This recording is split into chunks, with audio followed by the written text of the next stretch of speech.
गीता में श्री कृष्ण कहते हैं कि कहने को तो सभी ईमानदार हैं, लेकिन सच्चा ईमानदार इंसान वही है जिसे बेईमानी करने का मौका मिला, फिर भी उसने ईमानदारी को चुना। गीता में लिखा भी है कि अगर आप अपना रास्ता नहीं बदलेंगे तो यकीनन आप वहां पहुंच जाएंगे जहां आप जा रहे हैं। बस आपको ये समझना होगा कि आपने रास्ता कौन सा चुना है। इंसान को हमेशा अच्छे काम करने के लिए खुद को इंस्पायर करते रहना चाहिए। जो लोग अपने कामों पर अटूट विश्वास रखते हैं, वो लोग अपने कर्मों पर हमेशा बिना डगमगाए रहते हैं और ऐसे लोग ही अपनी जिंदगी में कामयाब होते हैं। गीता में लिखा है कि हर इंसान को बिना सफलता के बारे में सोचे सिर्फ कर्म के मार्ग पर चलते रहना चाहिए। जो इंसान कर्म किए बिना सिर्फ फल की चिंता करता है, उसे जिंदगी में सिर्फ असफलता ही मिलती है। श्री कृष्ण के अनुसार सर्कमस्टांसेस या फिर कहीं की सिचुएशंस चाहे कितनी भी खराब हों, एक ना एक दिन वो बदलती जरूर हैं। हर इंसान को बहुत पेशेंस और हिम्मत से काम लेना चाहिए। श्री कृष्ण कहते हैं कि ईश्वर कभी भी किसी इंसान के साथ गलत नहीं करता है। वो इंसान को केवल वही देता है जिसके वो लायक है। उनका कहना है कि अगर तुमने कोई रिश्ता खोया है या किसी रिश्ते से निराश हो तो वो रिश्ता मुझसे बना लो, मैं कभी तुम्हें छोड़कर नहीं जाऊंगा। श्रीमद् भगवद गीता में लिखा है कि इस जीवन में कुछ भी स्थायी नहीं है, इसलिए खुद को ज्यादा तनाव नहीं देना चाहिए। जो आज है वो पूरी तरह से कल नहीं रहेगा। जो आपका है वो कल बदल जाएगा, इसलिए किसी भी चीज के मोह में खुद को नहीं बांधना चाहिए। श्री कृष्ण कहते हैं कि हमारा आज का भाग्य हमारे ही अतीत के कर्मों का फल है। उसी तरह हम आज जो कर्म कर रहे हैं वो हमारे आने वाले कल को तय करेंगे।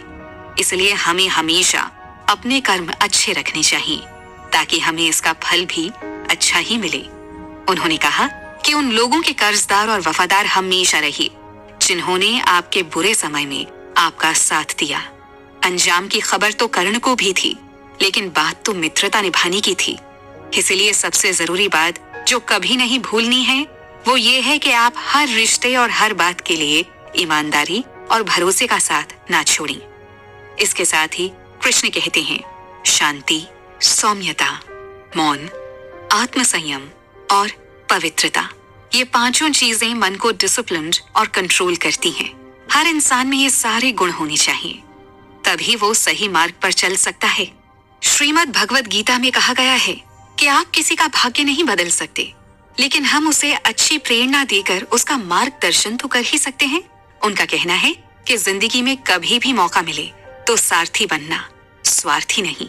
अहंकार इंसान से वो सब करवाता है जो अंत में उसी के विनाश का कारण बनता है।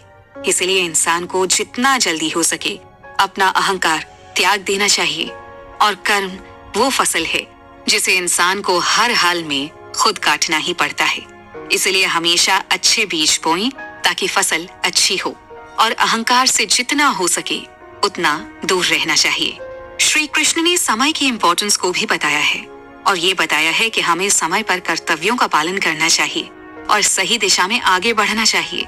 उनके संदेशों में वफादारी, ईमानदारी, धर्म और समय की अहमियत को उजागर किया गया है, जो आज की जनरेशन के लिए बहुत जरूरी है। भगवान श्री कृष्ण ने भगवद गीता के जरिए वफादारी और ईमानदारी के महत्व को समझाया है। उन्होंने साधारण जीवन के तत्वों को बताकर लोगों को उन्हें समझाया है। पहला, कर्तव्यों का पालन करना भी वफादारी और ईमानदारी का ही गुण है। भगवान श्री कृष्ण ने कहा है कि हमें अपने कर्तव्यों को निष्ठा से पालन करना चाहिए, जो वफादारी का प्रतीक है। दूसरा, सच्चाई और ईमानदारी के साथ काम करने की कोशिश करना चाहिए। कृष्ण ने बताया कि हमें सच्चाई और ईमानदारी के साथ काम करना चाहिए, जो सही मार्ग का पालन करने में मदद करता है। ईमानदारी ही सबसे बड़ा गुण है, क्योंकि जो भी इंसान बिना ईमानदारी के अपना जीवन जी रहा है, ऐसा मान लो कि उसने सही मायने में जिंदगी को जिया ही नहीं। तीसरा, कर्म योग पर ध्यान देना चाहिए। श्री कृष्ण ने कर्म योग के जरिए वफादारी का महत्व बताया, जिसमें कर्म करने का महत्व है, लेकिन फल की आकांक्षा नहीं होनी चाहिए। चौथा, अपने कर्मों में विश्वास रखना चाहिए, क्योंकि हमारे कर्म ही हमारी किरामत और नियति तय करती है। कृष्ण ये भी कहते हैं कि हमें अपने कर्मों में विश्वास रखना चाहिए, वो भी परिणामों की चिंता किए बिना। अगर परिणामों की चिंता करके कर्म किए जाएं, किसी की मदद की जाए या फिर कोई भी काम किया जाए तो बेशक वो काम निस्वार्थ नहीं कहलाएगा। इसलिए कर्म करने के बाद उसके फल को ईश्वर पर ही छोड़ देना ज्यादा सही है। 5वां, साथ ही समर्पण का भाव रखें, क्योंकि श्री कृष्ण ने समर्पण का बहुत महत्व बताया है, जिससे हम अपने कर्तव्यों और फर्जों को पूरी डेडिकेशन से निभा सकते हैं। समर्पण का भाव उसी के अंदर होता है जिसका मन शांत हो, जो स्वार्थ और लालच से दूर रहता हो और साथ ही जिसका दिल साफ हो। ये भाव हर किसी के अंदर नहीं होता है, लेकिन कृष्ण ने इन सभी इंसानों को महान बताया है जिनके अंदर समर्पण का भाव हो। 6, अनुशासन भी बहुत जरूरी है, क्योंकि अनुशासन यानी कि डिसिप्लिन किसी भी इंसान को सही रास्ता दिखाता है, किसी भी गलत काम से इंसान को दूर रखता है और सफलता की दिशा की ओर ले जाता है। 7वां, सहयोग करना भी ईमानदारी की पहचान है। भगवान श्री कृष्ण ने कहा कि किसी का सहयोग करना, किसी की मदद करना और किसी का साथ देने के लिए इंसान को एक फलदार वृक्ष बनना पड़ता है, जिसे हमेशा झुककर सच्चे दिल से साथ देना होता है। साथ ही यही गुण एक अच्छे समाज का निर्माण करने में भी मदद करता है।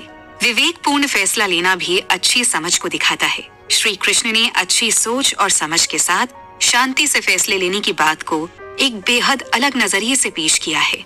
शांति और समझदारी के लिए लिए गए फैसले के पीछे एक गहरी सोच और ईमानदारी की झलक दिखाई पड़ती है, जो सही और गलत के बीच का फर्क भी हमें समझाती है। श्री कृष्ण ने भगवत गीता के जरिए हम आम इंसानों को भी बहुत सी अहम बातों को समझाया था। उन्होंने अर्जुन को धर्म, कर्म, भक्ति, ज्ञान और मोक्ष के बारे में उपदेश दिया। श्री कृष्ण से हम बहुत कुछ सीख सकते हैं। हम अपनी आम सी जिंदगी को खास बना सकते हैं। बस हमें सिर्फ ये तय करना है कि हमें